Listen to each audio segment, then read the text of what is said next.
We interrupt your regular programming to bring you an exclusive behind-the-scenes look at the highly anticipated play, Twilight in the Well, starring Vampire Lord Uktarl and Larry. Let's watch. Okay, everyone, quiet on the set. Sound speeds, camera rolling. Twilight in the Well, Scene 10, Take 16. And action. You're impossibly fast and strong. Your skin is pale and white, and it's ice cold. You never eat or drink anything. You don't go out in the sunlight, and sometimes you speak like, kind of like you're from a different time. You don't go out in the sunlight. How old are you? I'm 17. Well, how long have you been 17? A while. I know what you are. Say it out loud. You're a vampire. Ugh. We need to cut. Can we cut? Come on, Larry, you've got to give me something more than that. I'm up here acting my heart out, and you're just... God, you're worse than Kristen. I can't do this right now. I'll be in my coffin. Okay, that's a cut. Everyone take 10. And somebody get the glitter for the next scene. Welcome to the Lazy BardCast. I'm David Williams, the current dungeon master, and guy who very easily gets dance songs stuck in his head. What's in your head right now, David? I don't think I can say it on this podcast. Fair enough. My name's Kyle Paquin. I'm playing Talgroth, the mountain shield dwarf. My name is Josh Charnell. I'm playing Orion Goodbarrel, one of the many good barrels. I'm Kyle Dow. I'm playing Captain Korvac. He will tell you how long he's going to be when he gets back. My name is Sean Luke. I play Maven the Monolith Smolderbeard, a dwarven cleric. Previously on the Lazy BardCast, our adventurers found their way back the path that the Ooks had led them down, perceivably getting them lost. They met a individual by the name of Uktarl, who was strange to say the least, and after leashing him up, taking his cape, they handed him over to Larry and continued on their way. You make your way back down the same hallway where you had fought the strange brain-beaked creatures. You catch up with Talgroth, kind of chunking your way through the bones and grime in here. How you doing? Talgroth is not looking at Maven, strutting forward very purposely. I'm tired of all the talk. We're down here trying to do a whole bunch of things. We're just running into idiots every time we come in. It's either idiots or things that are trying to rip our faces off. I can deal with the second one, not so much the first. Someone say something about idiots. No. There's another 20 seconds of awkward silence. as I'm like slowing down a little bit as they like progressively. What? I was just trying to join in the comments. Oh, whatever. Orion, are you heading up the rear? Hey guys, wait up! Jeez! So you guys are making your way through, and it doesn't take long to get back to the room with the large bone serpent kind of spiraled up the pillars, the 4 pillars in the center of the room, and you see a familiar figure standing there. He seems unsurprised of your return, and the red-skinned, furred creature that you've deemed Mr. Red is standing before you. And so you return. Are you successful? Yeah. Sorry it took a while. We had to deal with a bunch of morons. I do not feel like that was long time. That was pretty fast. We're very efficient. Big, fleshy things gone. It is gone. Yeah, like, dead. Do you bring proof of some kind? I got, something. Oh, yeah, I got it, guys. And I bring out the fake teeth. Okay. He reaches out and grabs them and... Okay. Puts it in his pocket. I was kind of hoping I'd keep those. This is weird. Mr. Red turns his head down the hallway. Maven, noticeably before you hear or see anything, this Mr. Red has kind of snapped his head in that direction. And a few seconds later, you hear footsteps coming up the hallway. And coming into your line of sight, you can see another red-skinned figure, another bugbear. And Mr. Red, it lives. It is awake. There is message as well. And Mr. Red looks at him, and for a second you see him kind of do a double take, and then this face of excitement begins to glow on his face. And there is message. What message is it? And the other bugberry, I am sorry, Mr. Red. None of us read. We do not read like you do. And Mr. Red, he looks at him. Reading's actually really handy. You come. You bear witness to what it is that has happened today. I get it. It is miracle. It is miracle what happened. And he looks like really excited. We will bear witness. It is in direction of lower level. You come. You do deed, we give favor. I so excited. And he starts kind of like hurriedly going after this other bugbear. We go, we see creation. You see, you witness. I start walking ahead with the most pompous chest out, like, they want a captain's presence here. Just really overly confident, like. That's how I'm walking ahead. Okay, yeah, they're like booking it down the south hallway, which you do recall is one of the hallways they told you was one of the safe ones to traverse. They told you specifically not to go west, but they're heading south, and it appears to be like a hand-dug tunnel that leads down a ways. Are all you guys following? Telegraph is going to sigh and sort of polish his Silver Flame Crest clan's symbol, and he's going to say to himself, I forget. Telegraph, are you alright? You look like you're about to sneeze, but it's been like 10 seconds. Wait, I totally forgot what I was going to say. Yeah, hurry up, Telegraph. You're going to miss it. Wait, hold on. Telegraph. Let me guess, you can attack twice. Some blood starts trailing out of Telegraph's nose. He passes out. He's just standing there. He kills over. I know, I got it. And Telegraph says, I guess for the Silver Flame, and he starts power walking because that's the only way he can walk. Sure. Yeah, nice. Yeah, you get your hips going pretty good. Nice little gait. The arms are up. Even if he's sad, he power walks. Does he do the open palm, straight fingers technique? No, it's more like fist punching forward, like he's on a Stairmaster. Perfect. Or like elliptical, rather. Yeah. So all you guys are following along. Absolutely. Okay. They lead you along for a ways until you see like a small. This tunnel kind of moves into a small like crack that the two bugbears kind of squeeze themselves through, and it goes into another man-made area. It looks like they'd probably dug this tunnel by hand to get from one man-made section of this area to another, while averting any danger. And as this small room opens up, you can see a freshly dead goblin corpse on the ground. It is not Ook. It is an unfamiliar goblin in rags, and you can see that there is a large, like spiked club in the back of the goblin's head that's laying on the ground. But they continue going forward, and they leave this small room and open into a long, incredibly long hallway where you can see flickering candles all the way down these small cubbies that line it. Okay, we be careful in tunnel. We bring you to special place, and then to less special place, but then to staircase. Lead the way. And he kind of peeks out, looks down the hallway, and, okay, we have time. Let us go. And he starts making his way down the hallway. All of you kind of following. It's a pretty tight hallway here, and there's all these small, like, cubbies that have almost a small altar with a single candle inside of it. And probably like 50 yards or so, you watch as the end candles, they kind of on one side and then one side after the other, and these staggered positions start to slowly go out. Get in the cubby, quick. And he kind of moves into one of the cubbies, squeezing his way behind one of the altars, behind the candle.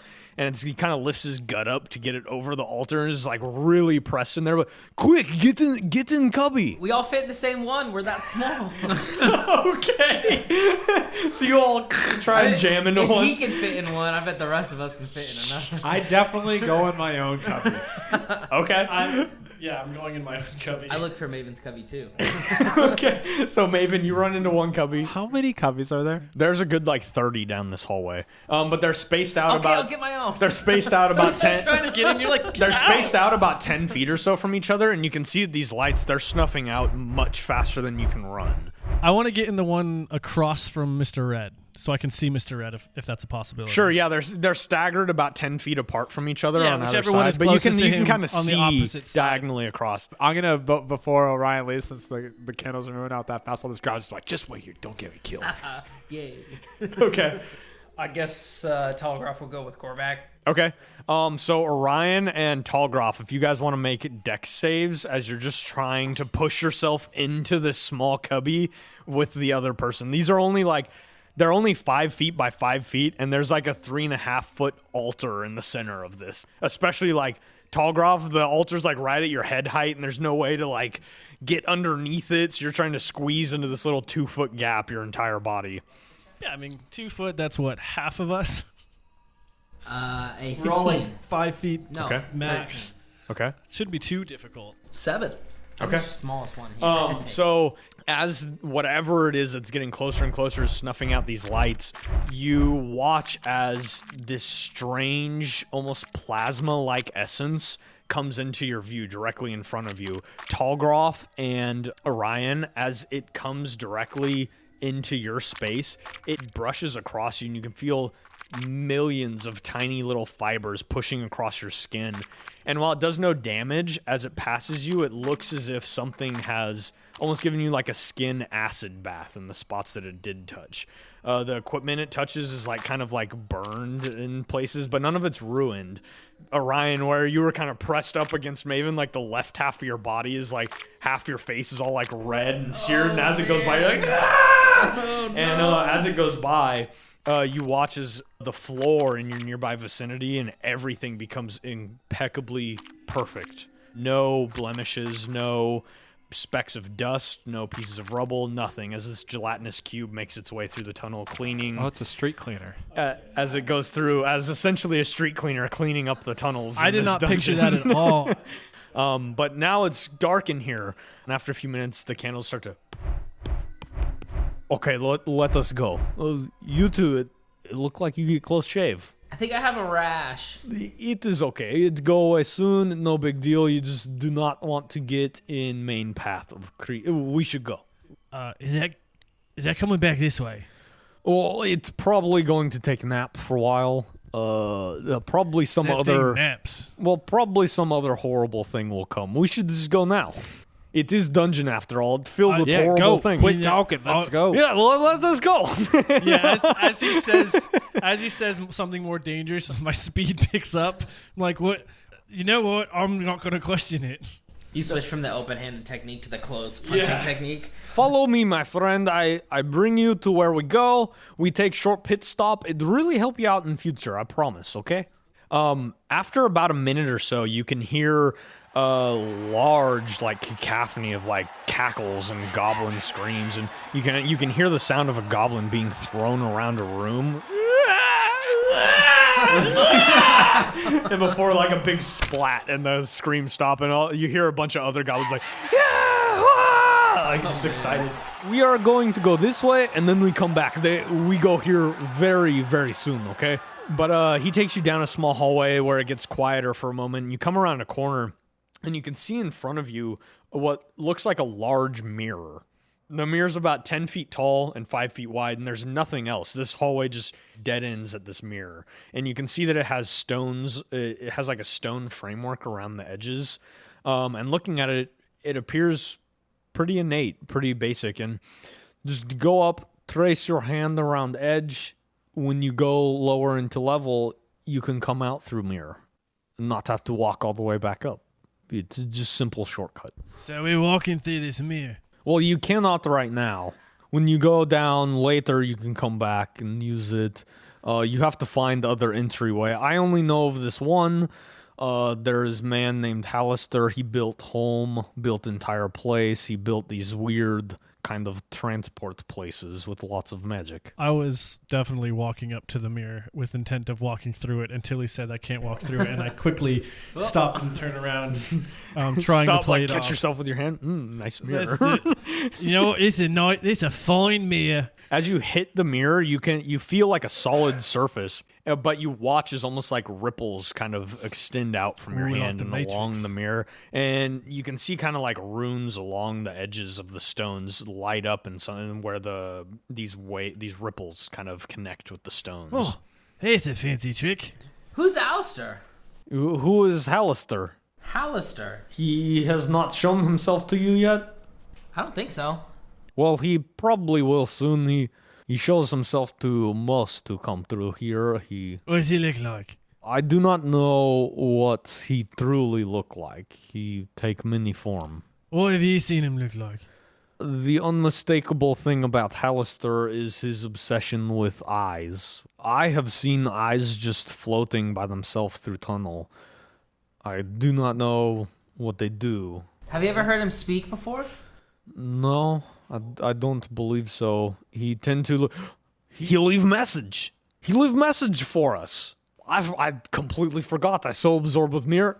I go now. You go. You follow. Goblin yell when you done. Oh, we see what happened. Yeah. I want to touch the mirror and focus on the mirror like he said to do. Sure. Yeah, you put your hand on the mirror and you kind of focus on it for a few seconds, and you feel that there is a deeper connection here, but it would take a few minutes to kind of build that connection. Can we all connect with the mirror at once, or do we have to... No, you can do it. You can kind of go up and kind of... It's more about like studying... Connect with me, you guys. As you begin the connection process, you feel almost an attunement process beginning to happen, but it's slightly more invasive. It feels more pushing into your mind the further you go, and the further you focus on it, the harder you find yourself to pull away from it. Orion, you're over touching it? Yeah, oh yeah, you bet. As you're studying it, the runes are kind of lighting up along the edges, and you just feel a calming presence, and you feel like information being pushed into your mind as you're studying this. You feel some level of disconnect between you and the object that's slowly being built back together. Interesting. I feel like Korvac would go up to the mirror and almost put his hand on it and just kind of lean against it while he's trying to like talk to the rest of them, as I'm just like casually leaning against the mirror trying to figure out what to do while I'm touching it the entire time. Okay. Yeah, like this. I'll move your hand. So you two are going through kind of the quote-unquote attunement process. Yes. Of this Oh mirror. yeah, I totally am just obliviously. Okay. So after a few minutes, you feel a connection to something you haven't felt before. You feel the innate ability of teleportation through specific objects. Okay. And what that is, you're kind of unsure at the moment, but you feel a draw.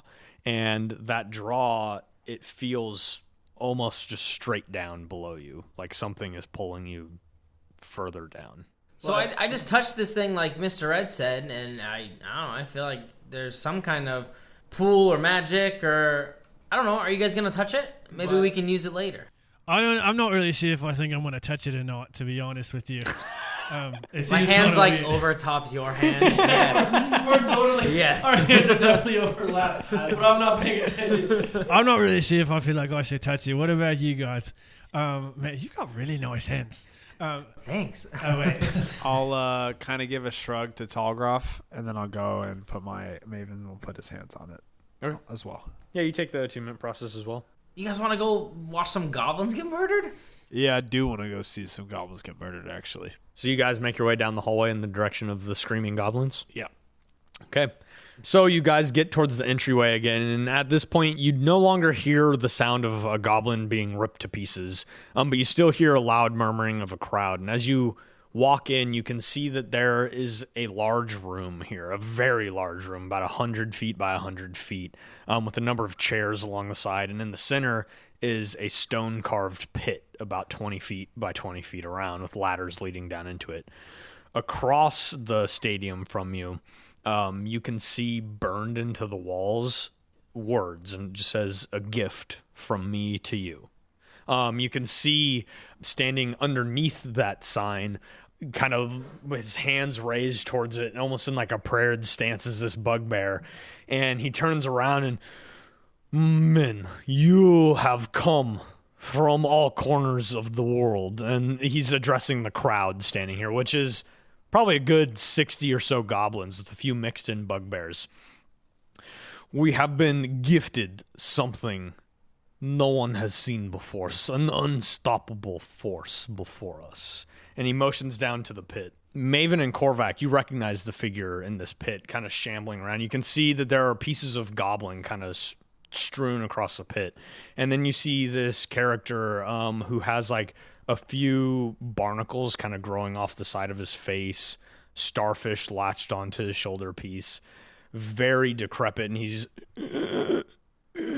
like barely breathing in and out. You see a very beaten and battered Click in the arena as he's stumbling around, grabbing onto pieces of goblin and almost just mindlessly like ripping pieces of the goblins apart and looking around the stadium, stumbling. The second I realize who it is, I'm going to charge him. Okay, so you're going to run down into the pit? I will make my way up to the railing as I double take. Sure. Yeah, you make your way up to the railing. Who I think it is? As this very disheveled Click is stumbling around, he looks up at you and he points a finger at you and, friend. And he kind of starts like stumbling in your direction, trying to make his way and kind of propping himself up, stumbling occasionally on the ground. And you can see that in the corner of this arena is a broken open coffin, one that you recognize that you had sealed Cliff in. But he starts just kind of stumbling his way, tripping in your direction. Guess I should have locked that thing. I'm going to reach and look in my bag and see if I still have the embroidery that I kept. You reach into your bag. For the first time in a while, you notice that your gold is feeling very light. In fact, you notice that there is nothing. A lot of f***ing gold to be stolen. Yeah, well, welcome to your passive perception. 7.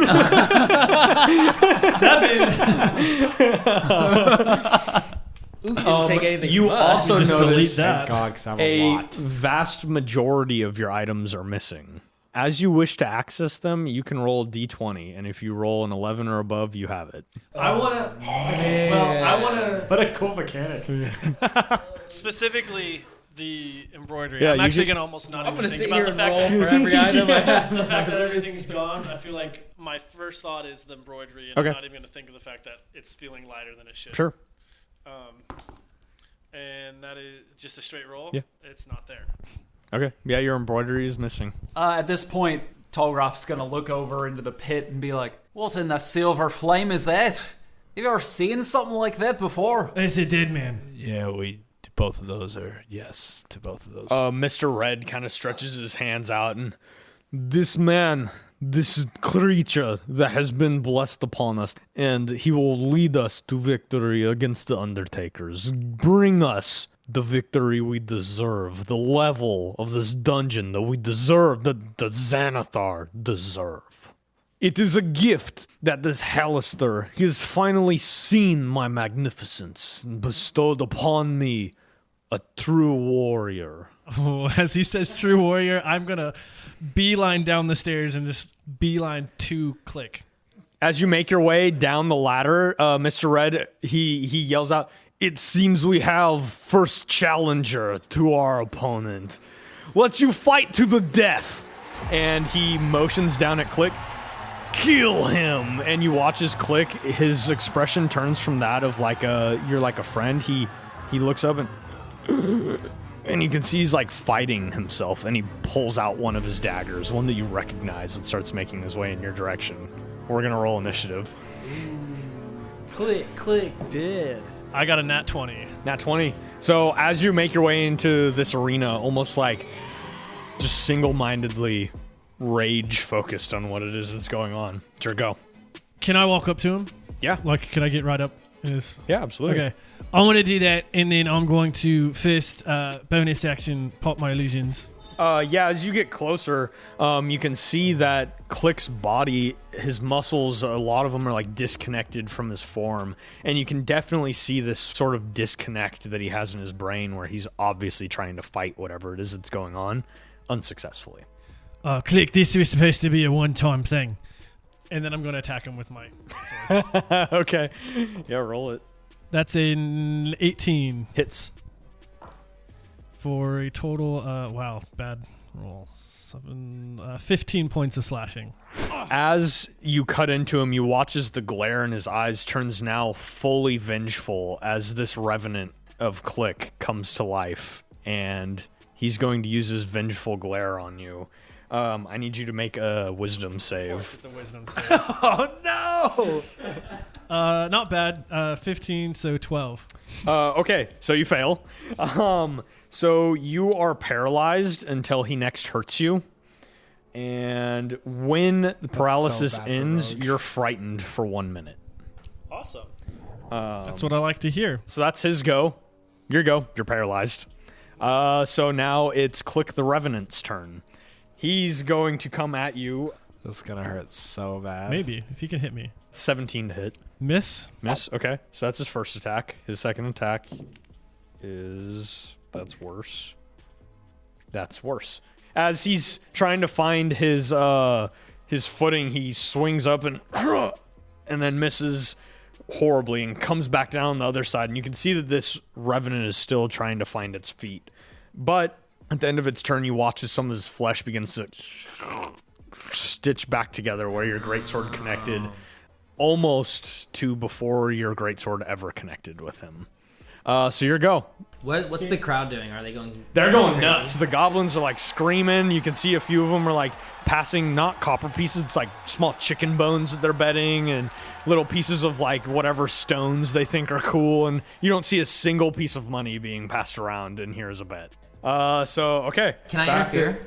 Yeah, what do you want to do? I want to cast Hideous Laughter. While everyone's like absorbed, I pull out like a tiny feather and I look over at this barnacle encrusted creatures, and I whisper, What do you get when you cross a cold wind with a feather?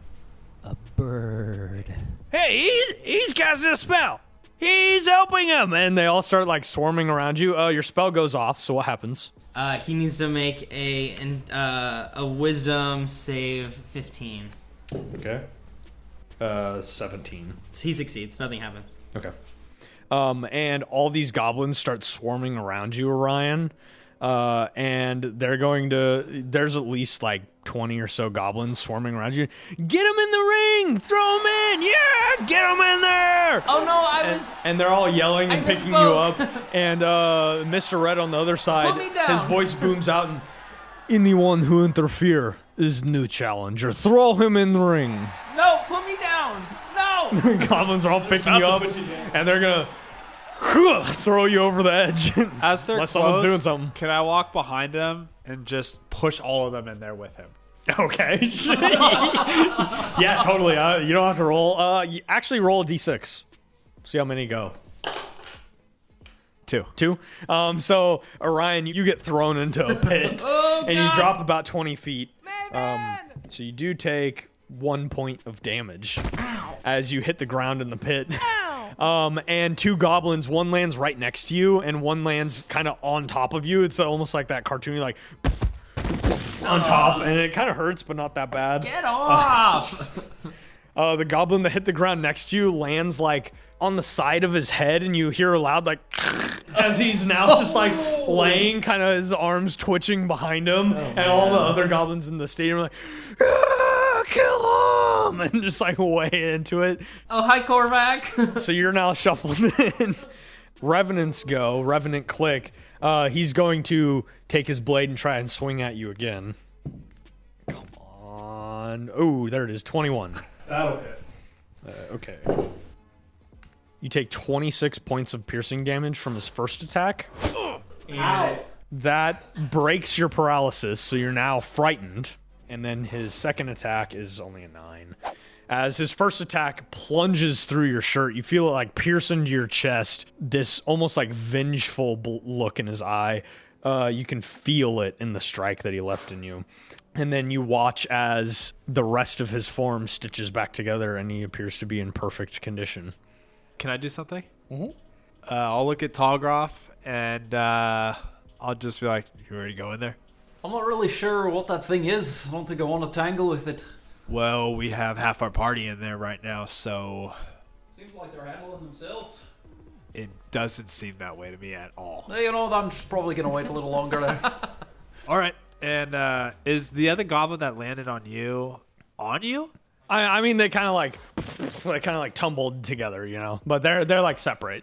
I'm gonna land. They're next to each other, on a goblin. Okay, sure. Yeah, you superhero land. That's not a problem. Okay. Just straight on top of the goblin, curb stomp his face into oblivion. And then I don't know if you want me to roll initiative too, or no, you guys, you'll be shuffled in, so you'll be like after Orion now. Gotcha. Orion, it's your go. As you're now in this pit, Maven just landed on this goblin right next to you. Just splattered some guts on your face. Korvac just took a fat hit. Thanks for joining me. Okay, I'll save you. Know that I'm gonna save you. It's gonna be me, the new captain. And then I'll pull out my rapier and I'll run towards the barnacle encrusted. This is personal. I'm gonna stab him. Yeah, you run up to this guy. You can see that with your new rapier. He's lunge it with my rapier. As you get closer to him, you can see his skin almost has that bluish tint that just like bodies at sea get after a while, where they're like bloated. But the pieces that are torn and ripped, you can see is very frail, no muscle, but somehow he's still animated, still moving. Okay, well, standing in front of the frightened Korvac, I will make a rapier attack. Ooh, pretty good. 24 to hit. Yeah, totally. For 10 piercing. Okay. And then with my rapier still like in the stomach of this creature, I'll look over to Korvac and I'll go, "Don't worry, your new captain's got you." And I'll cast Healing Word on him as I pull the rapier out.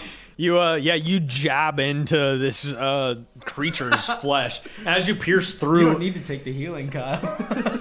As you pierce through, it's odd. Can I actually reject that? I don't know. Sure. No. If the words don't land, you can...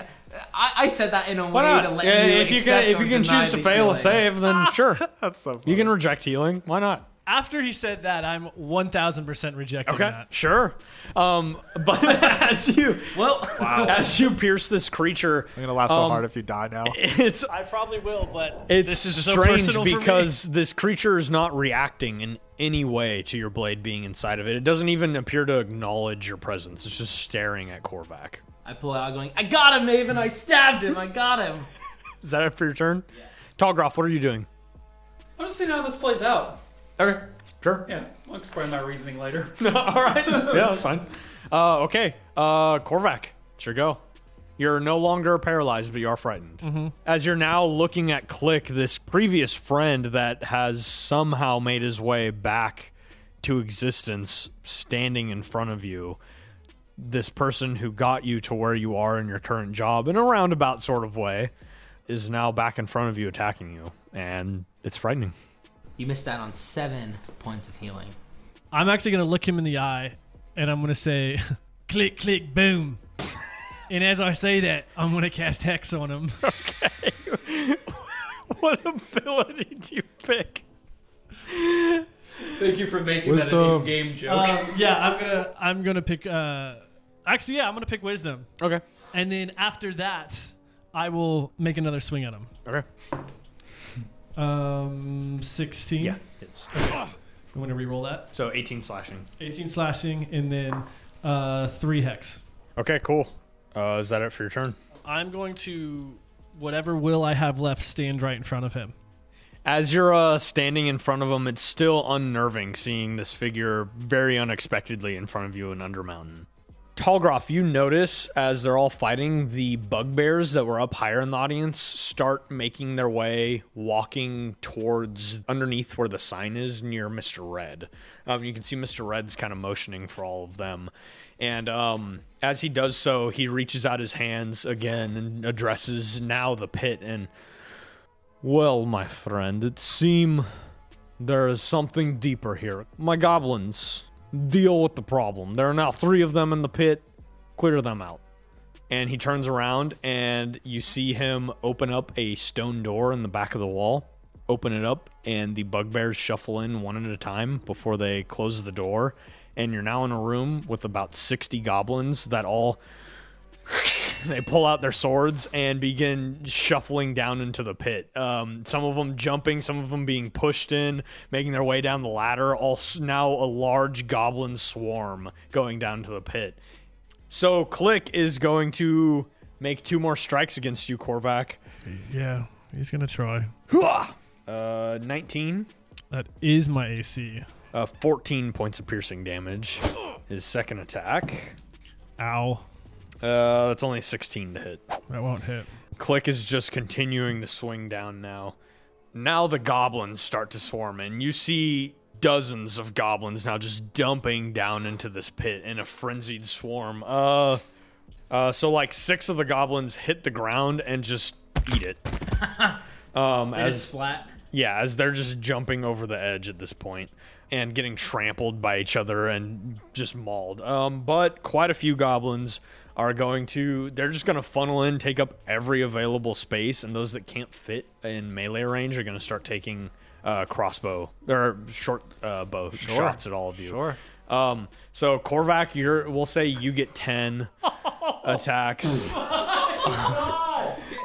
Maven, you get 10, and Orion, you get 10. I'll say 30 of them can make it to some sort of attack at this point. Korvac, first off, 18. Nope. Okay. Second half of your goblins, 24. Yeah. Okay, it's gonna be over 30 damage, but it's at separate times. I'll be down. Okay. But you're not out. You're not just like outright killed because it's at separate times. I'm not gonna count out exactly how. Maven, you're getting 10 attacks. Sure. That definitely misses. These are all the ranged attacks? Yeah, that definitely misses. I rolled a 7 and an 8 on the die, so no way. Okay, and then Orion, you're gonna get 10 as well. Horrible and great. Fantastic. You take 20 points of piercing damage. Maven, save me. As Are you dead? Yeah. as arrows just start Just raining enough. down into your body. Maven, it's your go. totally got you it, watch Talgroth. as 2 members of your party fall unconscious.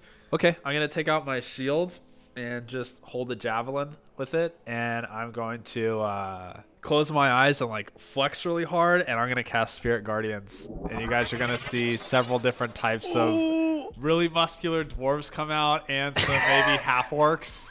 Your spirit guardians are just yourself. No, and like one of them's my spiritual weapon. He's in there too with a long beard and a bald head with a cap with golden locks coming down. See, I'm just picturing. I know this isn't what you mean, but you said spiritual weapon, so I'm just picturing like a sword with like a beard and like a mustache and like a hat. This is spiritual guardians. Yeah. I'm literally picturing Hulk Hogan, Sting, Yeah, Nash, The Rock. The Yeah. Rock, All the WWE every hype guys. NWO wrestler. Sure. Like, Okay, is that it for your turn? That's your action. Looking around, you're just being swarmed. Yeah, by Maven's goblins. like, let's go. Okay. And he's like, bring it. Cool, awesome. Orion, it's your go. I'm down. Yeah, death save. 1 success. Okay. Telegraph is going to look around at all the swarming goblins, somehow forgetting him, and be like, Yeah, they don't appear to be paying you any attention. You're not in the ring. looks like this got pretty bad, pretty quick. And he's going to pull out his battle axe and just start hacking people in front of him. Okay, roll it. 14, that's going to connect, as the goblins that are up here are not brandishing the shields that the goblins down in the arena are. You bash into the side of this goblin, feel the bones crunching beneath the weight of your hammer, and just easily enough are able to pick it up and swing it into another goblin if you'd like to make your second attack. Okay, real good, 21. Yeah, totally. Another hit connects, and you're just now hacking your way through the goblins in the direction of the arena in the center. You're just clubbing just one after the other. They're just falling down without an I issue. feel like I'm Barry Bondsing like a fence. Yeah, totally. Yeah, you can Barry Bonds one of their heads. Shooting up and then you beating come the up with fence. you do like a downswing on the first one, then the second one you club his head and it like goes across the arena, lands on the other side on the wall, and like a few of the goblins over there like, yeah, and then like go back to aiming their bows at everybody. They're still pumped. Cool, that's my turn. Okay. Okay, back to the top of the turn. Korvac, death save. Fail. You see Click holding a dagger with two hands looking straight down at you, and you see this look of unmerciful vengeance in his eyes. Do it. As this force of undeath is taken over in his body after being attacked, and he comes down for 2 attacks on your body. Oh, he's gonna kill you. The first one, and he has advantage, is a dirty 20. That's an auto crit because he's in melee. So that's 2 fails, right? And that's 2 failures. As Click brings down his dagger and jams it into Korvac's chest, you watch as Click's body, it slowly gives way and he starts crumbling into pieces as Click's dagger, the hilt connects with Korvac's chest, the blade digs into the dirt. You watch as his body slowly begins to fall into pieces. And as it slowly falls into pieces, bit by bit, his skin begins to turn to ash. You watch as his face begins to like retch and turn. You see a moment of calm and peace come over Click's face as this revenant spirit of him has found his revenge and is now at peace with the world. Wow. And as his body crumbles into a pile of ash over Korvac's corpse, that's where we'll end tonight's session. Oh, I wanted to kill like 50 of them in one turn. I just died with all my shit stolen from me, and someone who I killed came back to kill me. I don't even know how to play another game. Thanks for listening to this week's episode down in the Dungeon of the Wacky Wizard. Please consider taking some time to like, follow, rate, review, and subscribe wherever you're listening from, and to head on over to patreon.com/thelazybardcast to show your support. Next episode will be available March 17th, right here on the Lazy BardCast. So much money gone. Yeah, I know. How much did you have? I had 1,300 gold, 9 silver, and 8 copper pieces.